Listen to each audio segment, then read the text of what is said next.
오늘 주실 말씀은 에베소서 2장 11절에서 22절입니다. 한 절씩 교독하시고 마지막 절은 합독하시겠습니다. 그러므로 생각하라. 너희는 그때에 육체로는 이방인이요 손으로 육체에 행한 할례를 받은 무리라. 칭하는 자들로부터 할례를 받지 않은 무리라 칭함을 받는 자들이라. 이스라엘 나라 밖의 사람이라. 약속의 언약들에 대하여는 외인이요 세상에서 소망이 없고 하나님도 없는 자이더니 이제는 전에 멀리 있던 너희가 그리스도 예수 안에서 그리스도의 피로 가까워졌느니라. 그는 우리의 화평이신지라. 둘로 하나를 만드사 원수된 것 곧 중간에 막힌 담을 자기 육체로 오시고 법조문으로 된 계명의 율법을 폐하셨으니 이는 이 둘로 자기 안에서 한 세 사람을 지어 화평하게 하시고 한 몸으로 하나님과 화목하게 하려 하십니다. 원수된 것을 십자가로 소멸하시고 또 오셔서 먼 데 있는 너희에게 평안을 전하시고 가까운 데 있는 자들에게 평안을 전하셨으니 이는 그로 말미암아 우리 둘이 한 성령 안에서 아버지께 나아감을 얻게 하려 하심이라.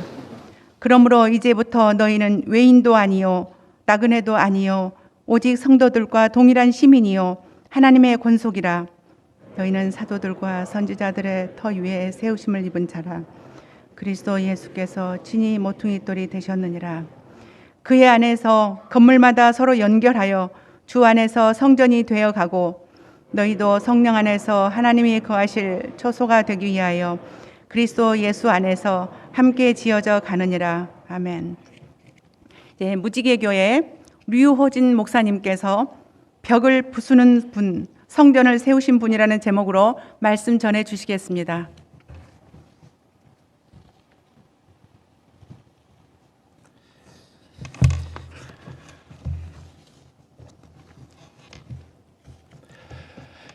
연휴를 맞이했는데 여러분들 또 잊지 않고 말씀의 식탁 가운데 함께 나오신 여러분을 주의 이름으로 환영합니다.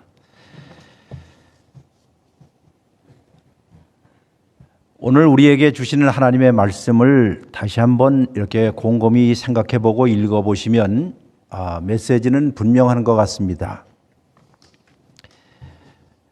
14절을 제가 다시 한번 읽을 테니 여러분께서 들어주시기 바랍니다. 그리스도는 우리의 평화입니다. 그리스도께서는 유대 사람과 이방 사람이 양쪽으로 갈려져 있는 것을 하나로 만드신 분이십니다. 그분은 유대 사람과 이방 사람 사이를 가르는 담을 자기 몸으로 허무셔서 원수된 것을 없애신 분이십니다. 오늘 이 말씀은 우리 교회에게 1차적으로 하시는 말씀일 뿐만 아니라 또 이 말씀을 듣는 여러분들은 이 사회를 향해서도 하시는 말씀인 줄 기억하시고 메시지를 들어주셨으면 고맙겠습니다. 여러분 혹시 사시면서 본토인이라는 말 들어보셨죠? 토박이, 본토인. 본토인에서 입장에서 보면 다른 사람들은 외국인 혹은 나그네, 객지인 혹은 이방인들입니다. 낯선 사람이라는 말, 이방인 혹은 외지인, 외국인이라는 이 단어가 오늘 에베소 교회에게 주신 핵심 메시지의 단어들 중에 하나입니다. 이런 단어들은 듣기에 좀 거북합니다. 부정적인 입장을, 부정적인 감정을 일으키는 단어들이 바로 낯선 사람이 여기 왔네. 저 사람은 좀 우리 가운데 끼어서는 안 될 사람들이네 하는 단어들이에요. 그래서 우리는 이런 사람들을 보게 되면 의심의 눈을 던지기도 하고 우리 중에 하나가 아닌데 왜 여기 끼었을까 하는 생각을 하기도 합니다. 성경의 이방인이라는 말 혹은 낯선 사람이라는 말은 종종 적대감이라든가 증오심을 가리키는 용어이기도 합니다. 외국 생활을 해보신 분들은 아마 이 이방인이 되었다는 말이 무엇인지를 조금은 경험합니다. 1980년에 제가 미국에 처음으로 유학을 가서 그 당시 학교에 다니면서 학교에서 우리를 가르쳐서 foreign student라고 그랬습니다. foreign이라는 말, 그냥 뭐 대수롭지 않은 말인데 그 말이 저에게는 굉장히 마음이 아주 좋지 않게 들렸어요. foreign이라는. 그래, 저 바깥에 있는 이방인과 같은 그런 뜻이죠. 그래서 며칠을 두고 생각하다가 학생회에 미국 학생들 다 있는 데에서 제가 이런 말을 했습니다. foreign이라는 말이 당신들은 나에게 그냥 쓸 수 있는데 foreign student라고 이야기를 하는데 영 기분이 좀 그런 것 같은데 차라리 international student라고 부르면 어떨까 하고 제안을 했습니다. 그 후로부터 바뀌었습니다. 제가 이런 사람입니다. 여러분, 객인이라든가 낯선 사람이라든가 라는 생각을 하게 되면 타향인 혹은 외지인, 이방인이라는 것은 자기의 고국이나 혹은 모국으로부터 뿌리를 뽑힌 사람들을 가리켜서 그렇게 불려요. 외국인 혹은 타향인은 마음속에 늘 고향에 대한 그리움을 갖고 있는 사람들이 그런 사람들입니다. 향수병으로 고생하는 사람들도 이런 사람들입니다. 따라서 이방인과 외국인들은 흑인 영각 가운데 나오는 한 구절을, 그 구절을 읽으면서 그 구절을 들으면서 고개를 끄덕일 수 있어요. 이런 말이 있어요. Sometimes I feel like motherless child. 종종 나는 어머니가 없는 자녀처럼 느껴져. A long way from home. 집에서부터, 고향에서부터 멀리 떨어져 있는 것 같은 기분이야. 이게 흑인들이 부르는 노래 가운데 한 구절이에요. 아마 이방인이나 혹은 외국인들이 이런 소리를 들으면서 맞아, 그래.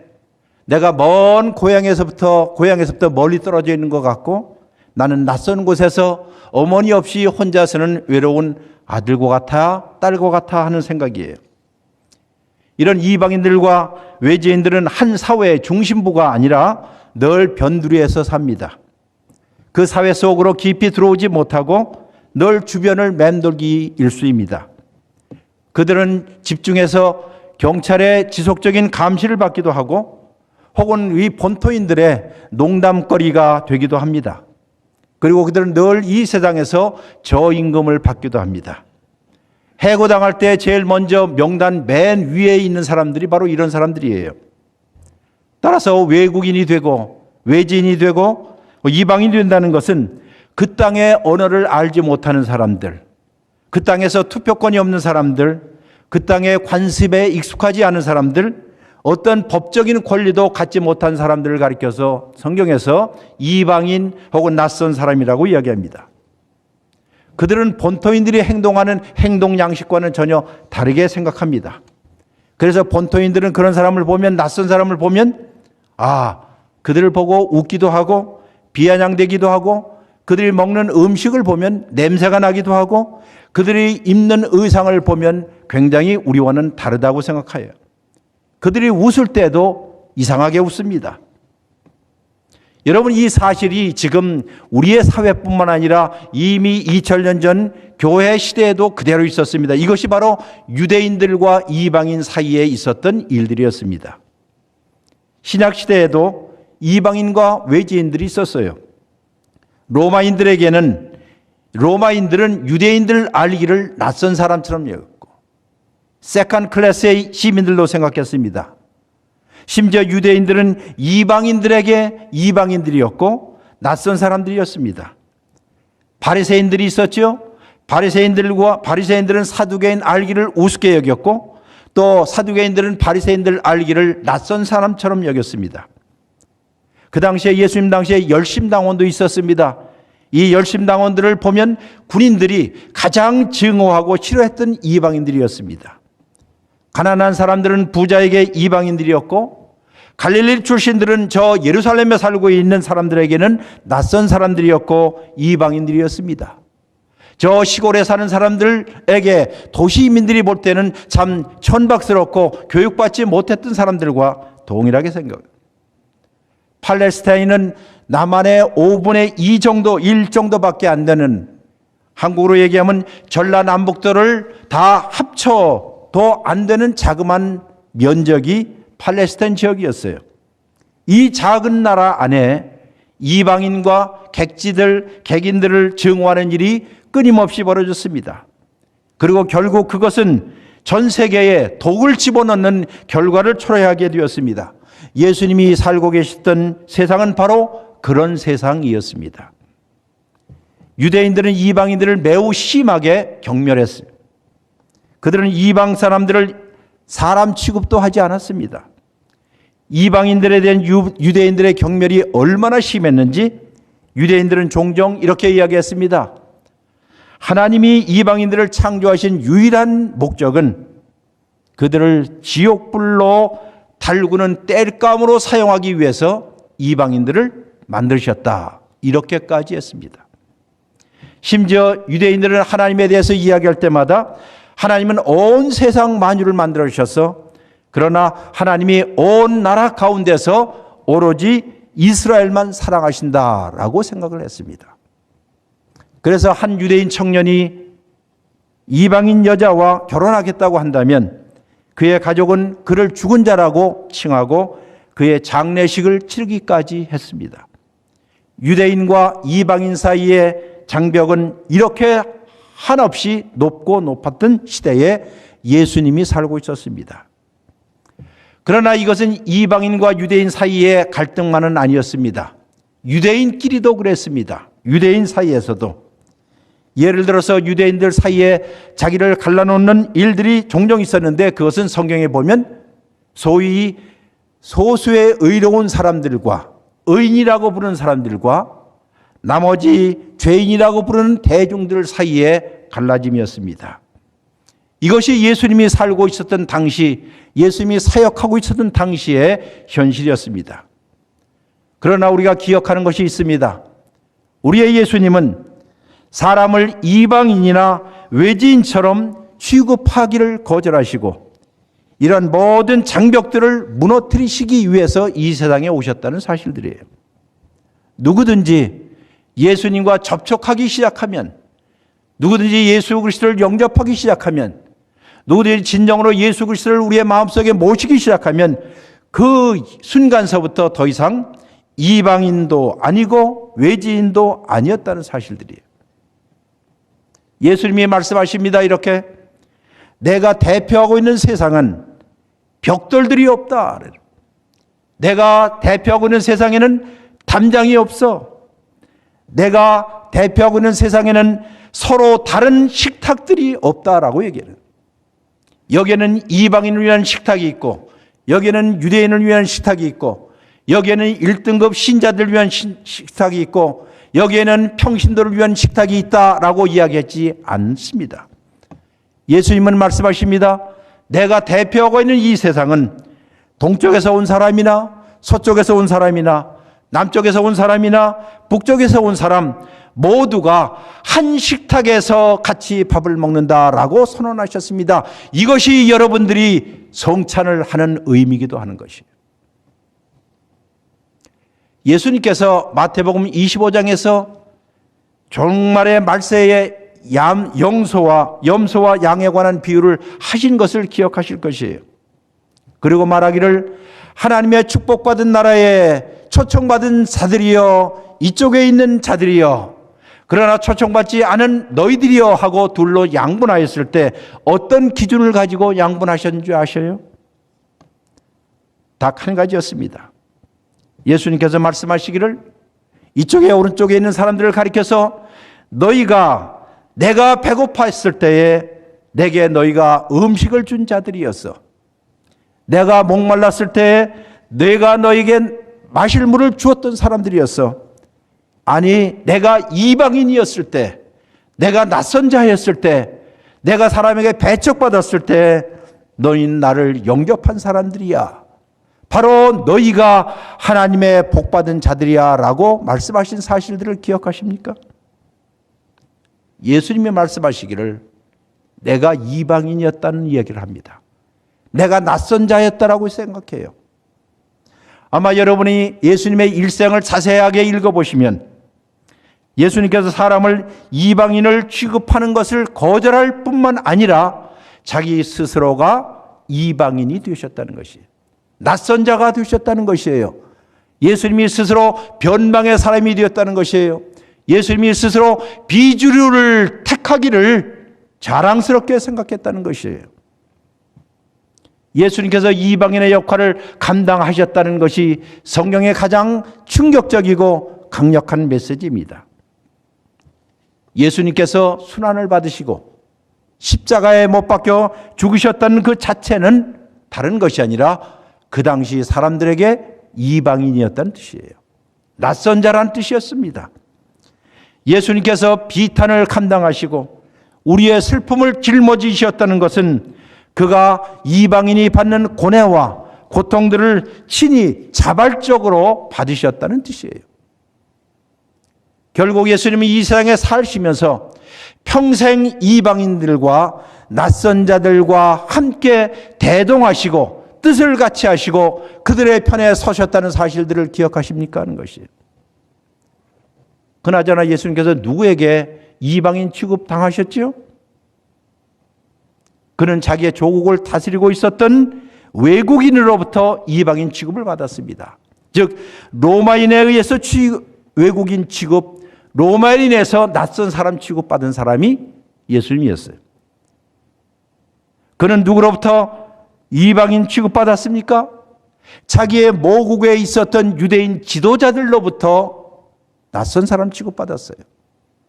바리새인들, 사두개인들, 그 당시에 정치 지도자들에 의해서 예수님은 낯선 자처럼 취급받았습니다. 예수님은 누구에게 의해서 이방인 취급받았습니까? 놀랍게도 자기의 가장 가까운 친구들로부터, 심지어 제자들로부터 배척함을 받았다는 사실들을 기억하십니까? 아니, 심지어 예수님은 십자가에서 자기의 하늘의 아버지로부터 배척당하시고 거절당하셨다는 사실들, 이것이 예수님이 평생토록 자기 속에 이방인처럼 살았다는 뜻이에요. 십자가에서 죽으신 예수님은 이 세상에서 철저한 이방인이었습니다. 낯선 사람이었습니다.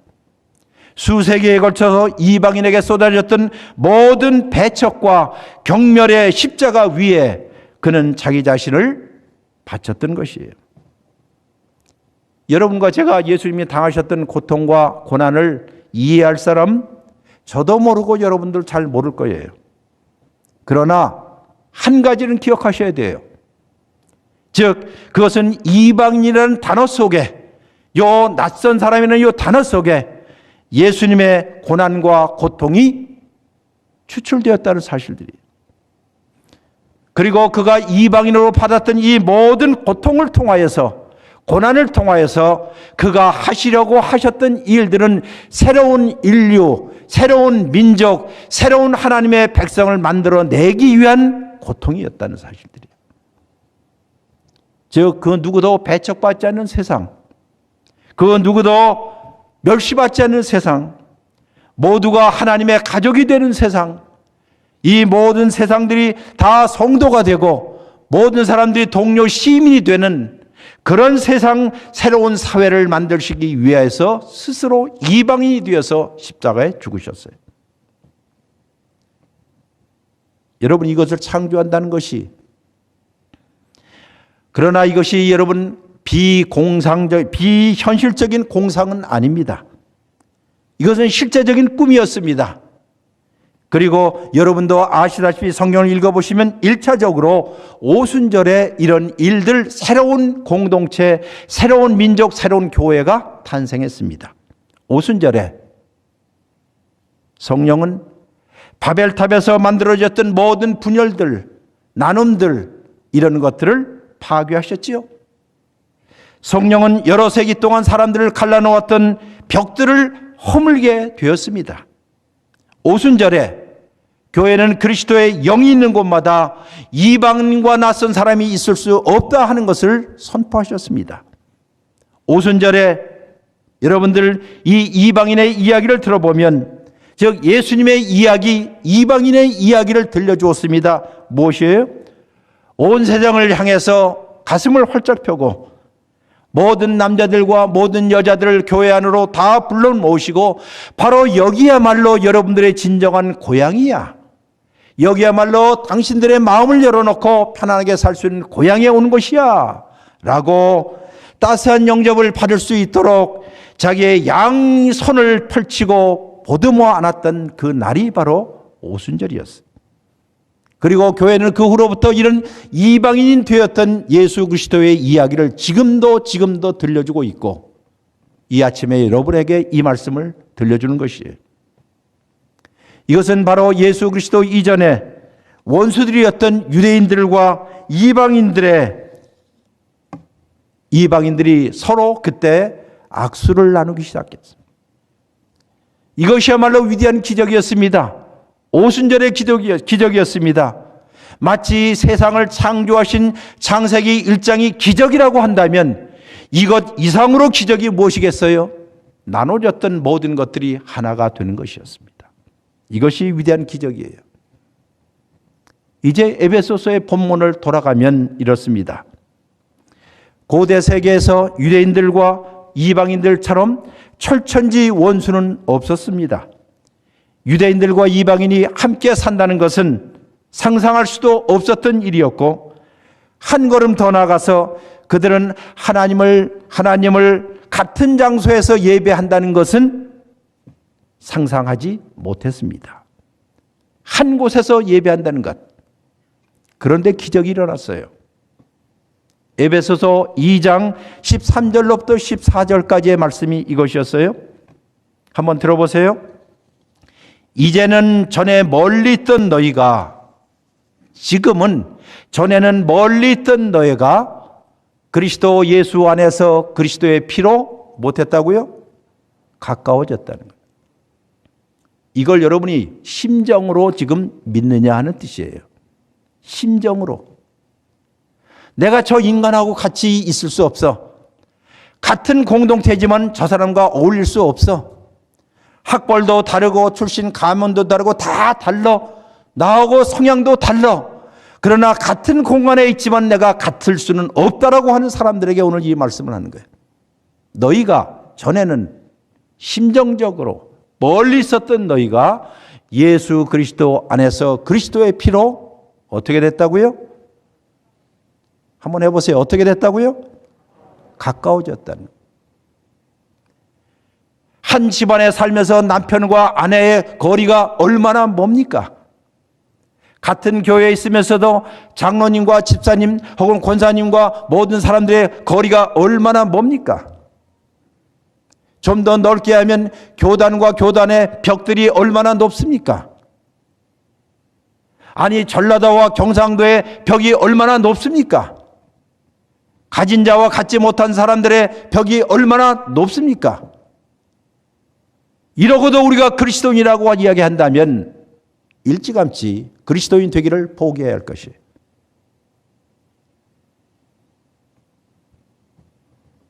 전에는 너희가 멀리 있던 저희가 그리스도 예수의 피로 가까워졌습니다. 그리고 그는 우리의 평화입니다. 그는 우리의 샬롬입니다. 라고 했어요. 예수 그리스도를 통하여서 여러분과의 가족과 우리의 교회와 우리의 사회에 진정한 샬롬이 온다는 사실들을 정말로 믿습니까? 하는 뜻이에요.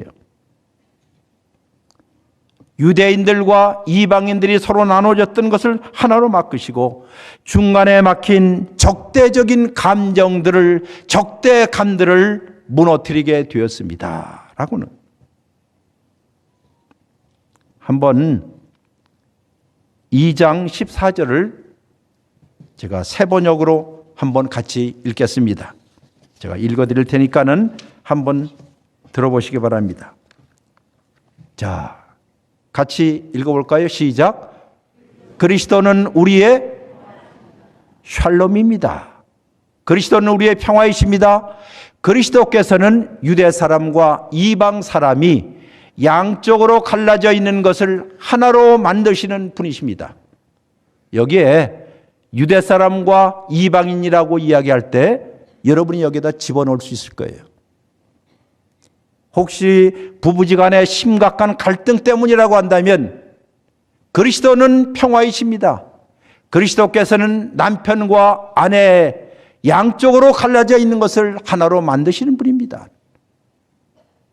우리의 사회적인 모든 분열들, 갈등들, 심지어 교회 내 안에 있으면서도 유대인과 이방인이 갈라졌던 모든 것들을 예수 그리스도를 통하여서 진정으로 성령께서 하나로 되신다는 뜻입니다.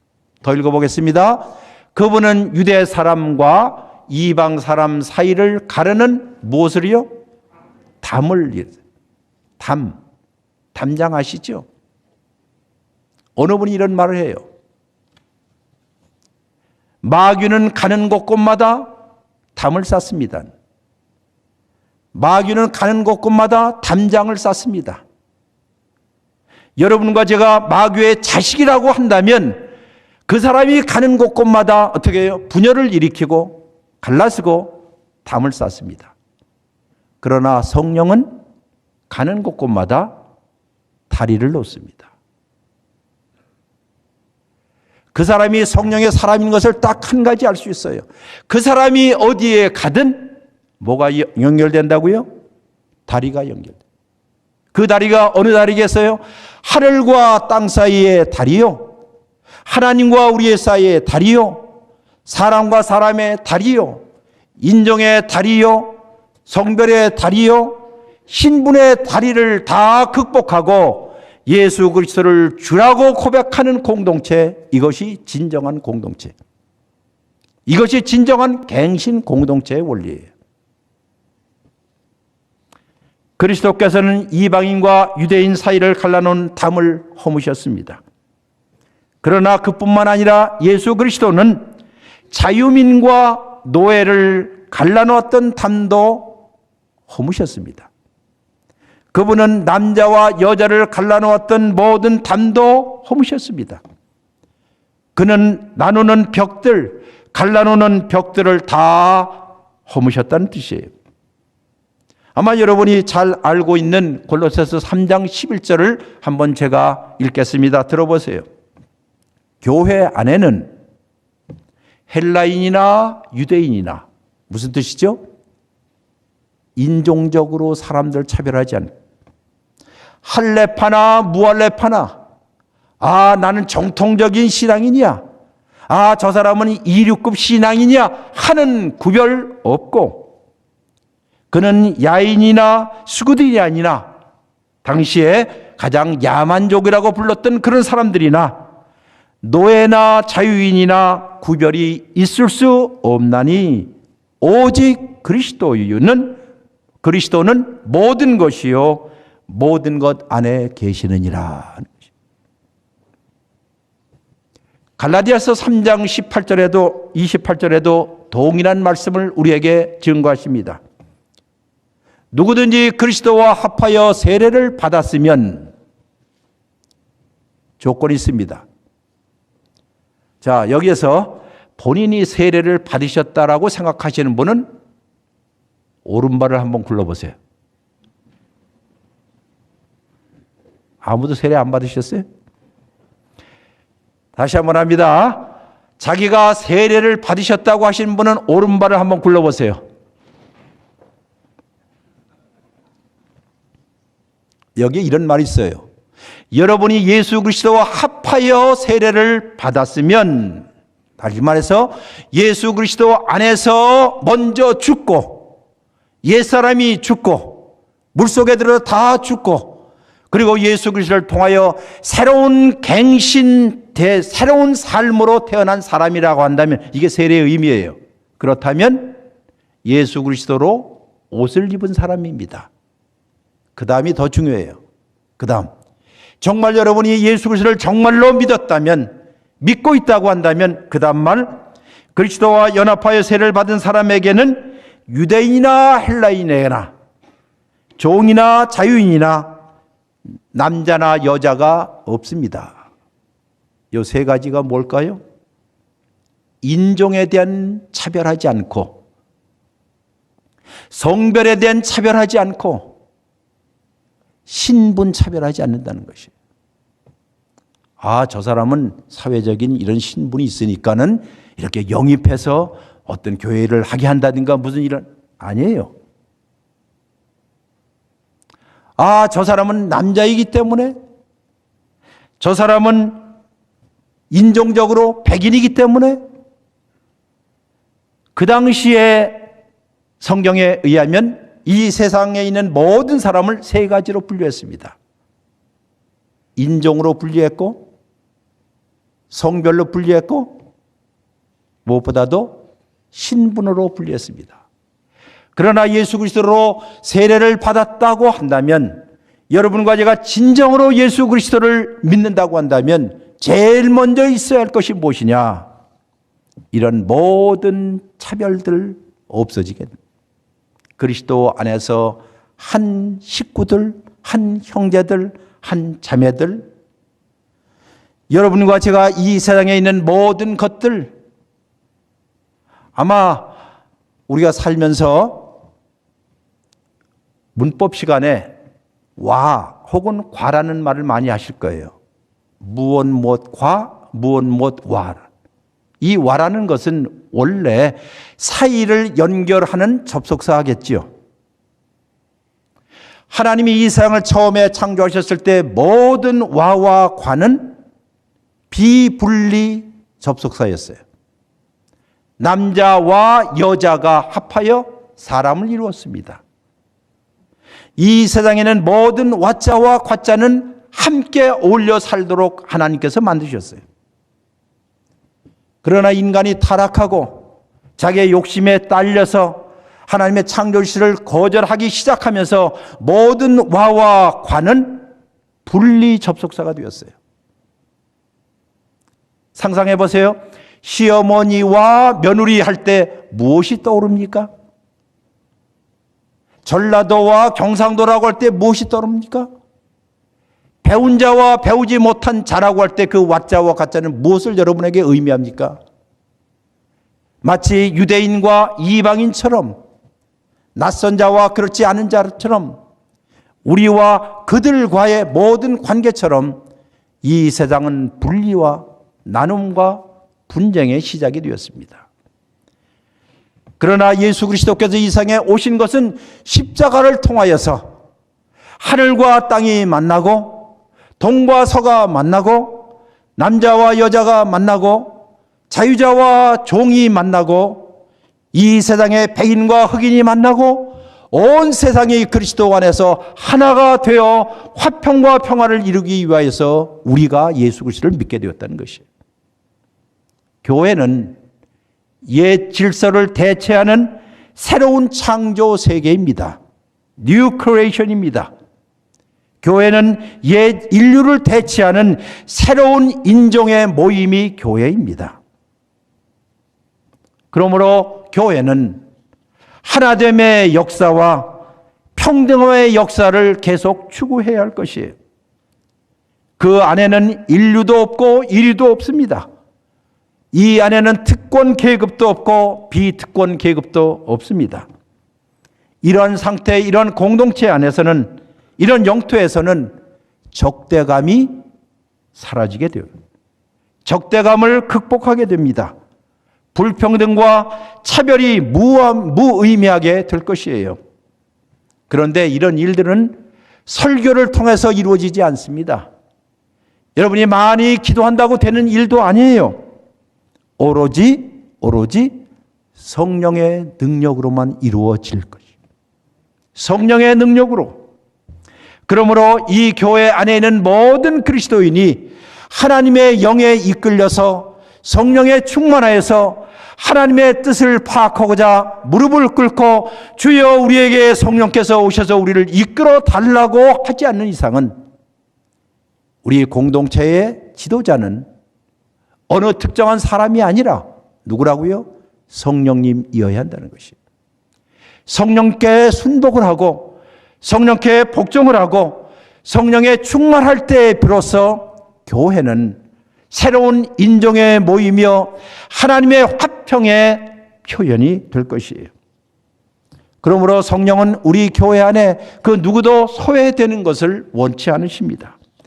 누구도 이 안에서 외인처럼 느껴지지 않도록 하라고 우리에게 누누이 이야기하십니다. 이 말씀을 하면 어떤 사람들은 이렇게 얘기할 거예요. 아, 그거는 이상적인 교회가 아닙니까? 이상적인 교회가 아니에요? 아마 그렇게 이야기하시는 분들도 있을지도 모르겠어요. 물론 그렇습니다.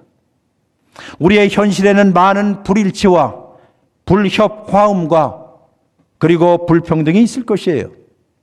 그리스도인들은 그리스도께서 허무신 일들, 옛 담들을 우리 사람들은 매일같이 다시 담을 쌓습니다. 이것이 현실이에요. 크리스찬들은 인종차별을 합니다. 벽을 나누기도 합니다. 이것이 현실입니다. 백인들과 흑인들을 가르고 백인들과 유색인들을 가르는 벽들을 서구 기독교뿐만 아니라 우리들도 그렇게 하고 있어요. 기독교인들은 성을 차별하는 일도 벽을 쌓아왔습니다. 이것이 현재입니다. 남자들의 손안에 권력을 독점하였던 사실도 현실이었습니다. 그리고 교회들은, 크리스찬들은 교단주의라고 하는 벽들을 쌓아왔습니다. 이것이 현실입니다. 교회들 간에 늘 경쟁이 있어왔고 다툼이 있어왔고 권력을 쟁취하고 종교 권력을 유지하기 위해서 얼마나 어리석은 주의 종들이 앞장서는지 모르겠어요. 무한 경쟁의 시대로 가고 있는 약육강식의 시대였습니다. 교회 안에서조차마저 신분을 차별합니다. 그 사람이 어디 출신인지, 어디 학벌인지, 어디에서 배웠는지, 심지어 어린 아이들도 우리 사회를 가리켜서 자소적으로 평등사회라고 하지 않아요? 너 몇 평에 사냐? 너 몇 등이냐? 이것이 우리 한국 사회, 우리 한국 교회들이 앓고 있는, 세상은 그렇게 한다 할지라도 교회만은 그래서는 안 될 거 아니에요? 심지어 목회자들끼리 모이는 모습을 봐도 그렇습니다. 10,000명 모이는 목사들은 목에 힘을 줘요. 50명 모이는 목사들은 주눅이 들어서 어쩔 줄 몰라요.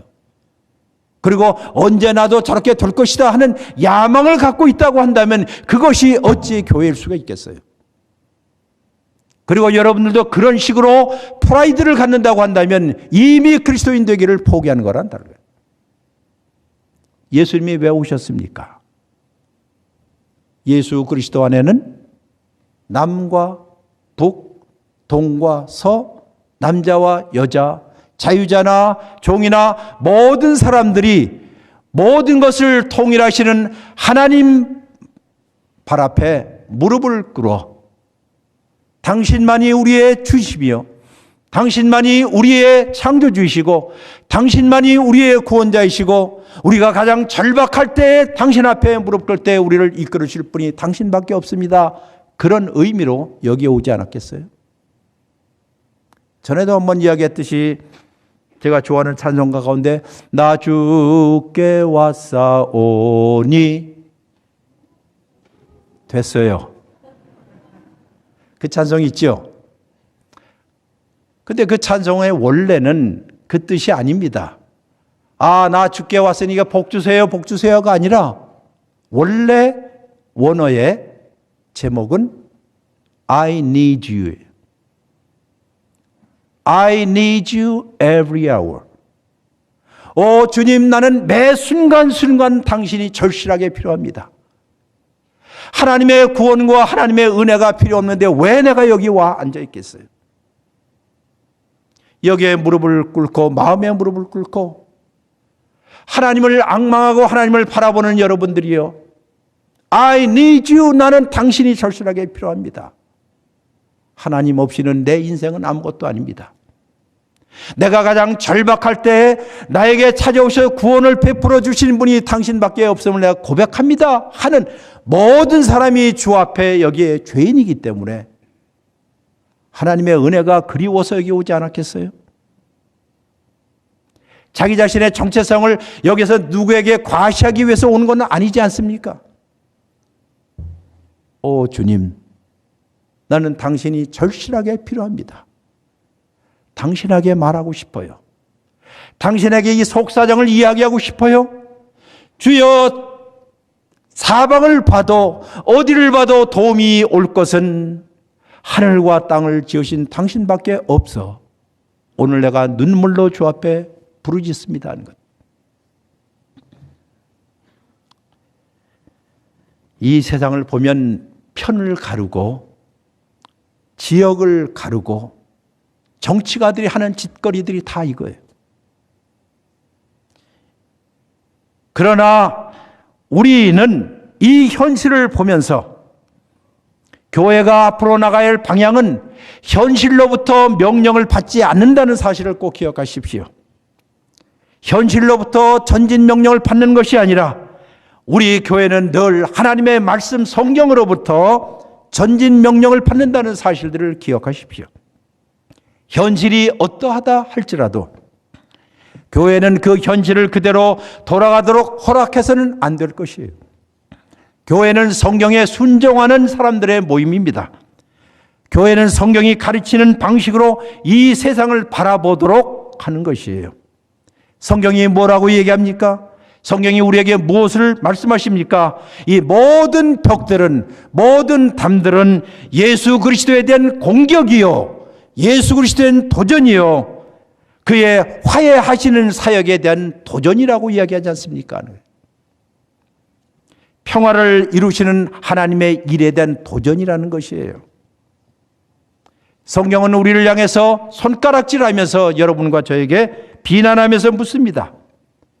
그리스도께서 모든 벽과 담을 다 허물었는데 어찌하여 당신들은 하나님의 공동체, 유일하신 공동체 안에 감히 칸나기를 만드느냐라고 얘기하는 것이죠. 이것은 가정에도 마찬가지예요. 사회도 마찬가지입니다. 교회도 마찬가지입니다. 교회 안에, 우리들 안에 벽들을 만들고 칸막이를 세우는 일들, 그리스도께서 십자가 위에서 이루신 화해의 일들, 화평의 일들, 평화의 일들을 다 깨부시는 악마적이고 마성적인 일이라는 것이에요. 그리고 그런 담이 세워지도록 방조하거나 방치하는 것은 그리스도께서 이루시는 화해의 사역을 무의로 돌려버리는 어리석은 일이라. 이것이 성령께서, 성경이 우리에게 지금 말씀하십니다. 그러므로 우리는 이 모든 장벽들을 무너뜨리신 목적이 분명합니다. 그분은, 예수님께서 그 마음에 두신 목적 딱 하나 있어요. 즉 사람을 진정으로 사랑하라는 것이. 사람을 사랑하라는 것. 여러분, 사랑하기에도 모자란 인생 아니겠어요? 누군가를 사랑하기에도 정말 모자라고 모자란 시간을 왜 우리가 낭비를 합니까? 사람을 진정으로 서로를 받아들이고 배려하고 사랑하는 공간을 만들 수 있도록 주님께서 요구하시는 것이에요. 이것이 평화의 공간입니다. 교회는 평화의 공간이요, 샬롬의 공간이요, 어찌 보면 DMZ와 같아요. Demilitary Zone, 즉 모든 비무장지대가 바로 여기고 이것이 성소입니다. 성소에 와서 한 아사린에 팔리는 새도 진정한 안위를 얻을 수 있고, 상처 입은 사람들이 여기 와서 주님의 위로를 얻을 수 있고, 세상은 정말 사악한 양육강식의 세상이지만은, 그러나 적어도 하나님의 품 안에 있는 동안에 우리가 사람이 무엇인가를 알게 되는구나 하는 것이에요. 사람이 사람을 진정으로 사랑할 때가 언제이지요? 남편이 아내를 사랑할 때가 언제이지요? 아내가 남편을 사랑할 때가 언제입니까? 목사가 교인을 사랑할 때가 언제이고, 이 교회, 이 사회가 서로가 진정으로 사랑할 때가 언제입니까? 그것은 서로가 동등할 때입니다. 동등할 때. 한 사람이 다른 사람보다 더 높을 때가 아닙니다. 한 사람이 다른 사람보다 더 힘이 있을 때가 아닙니다. 남보다 더 높거나 다른 사람보다 더 권력이 있거나 다른 사람보다 힘이 있으면 무엇이 생기죠? 두려움이라는 게 생겨요. 두려움이 생기잖아요. 예? 두려움. 그러나 성경에 따르면 진정한 사랑은 두려움을 물리친다 하는 것이에요. 진정한 사랑은 두려움을 물리칩니다. 어찌 보면 거칠 것 없이 이 세상을 살 수 있다는 것이에요. 누구를 만나든지 그 사람이 높은 사람이든지 낮은 사람이든지 배웠든지 못 배웠든지 초신자든지 많이 믿었든지 모든 사람 앞에서 진정으로 서로를 사랑하게 되면 무엇이 없어져요? 두려움이 없어져요. 두려움이 없어요. 거칠 것이 없는 진정한 자유인이 된다는. 서로를 진정으로 사랑하게 되면 두려움은 사라집니다. 진정한 사랑의 본질은 이것입니다. 즉 사랑은 행동을 간절히 열망한다는 것이에요. 사랑은 평등을 간절히 열망한다는 것이에요. 그러므로 오늘날 이 교회가 한국 교회가 직면한 가장 긴급한 도전이 있다고 한다면 우리가 세워놓은 모든 벽들을 무너뜨려요. 우리의 양심 속에 세워졌던 모든 벽들과 담들을 부수는 것이에요. 이런 벽들이 그리스도를 향한 공격이라고 절실하게 느끼는 것입니다. 이런 벽들을 세운 우리 자신들을 철저하게 회개하는 것이야말로 오늘 우리 교회들이 내가 직면한 가장 중요한 도전일 것이에요. 이 모든 일을 해야 한다면 그것은 딱 한 가지, 그리스도의 명예를 위해서 하는 것이에요.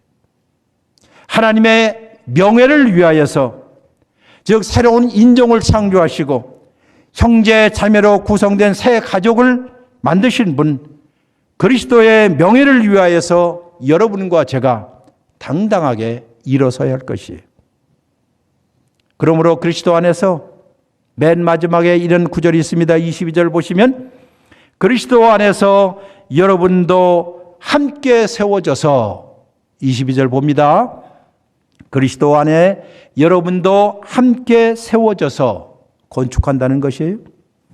그리스도의 하나님의 성령으로 거주하게 된 거주지가 된 것입니다. 이것이 뭘까요? 성전이란 뜻이에요. 성전을 세우시는 분.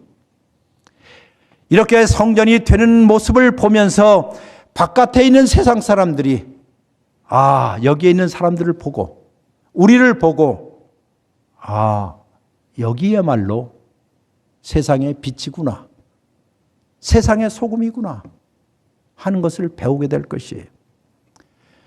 여러분과 저의 가정이 이러기를 하나님이 계시는 성전이기를 바랍니다. 여기에는 갱신 공동체는 모든 여러분들 마음과 이 모임이 하나님이 거주하는 공간이 되시기를 바랍니다.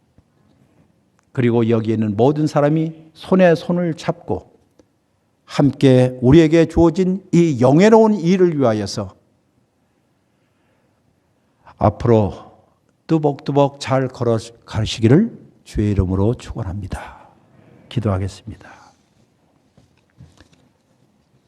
주님, 오늘 저희들이 주의 말씀을 들었습니다.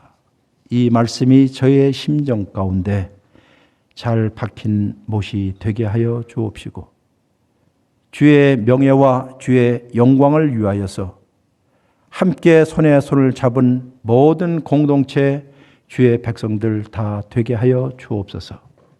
한 사람도 낯선 사람이나 이방이나 변방에 되는 사람 없게 하여 주시고 우리의 가슴이 넓은 가슴 만들어 사람을 사랑하는 마음 되게 하여 주옵소서. 예수 그리스도의 이름으로 기도했습니다. 아멘.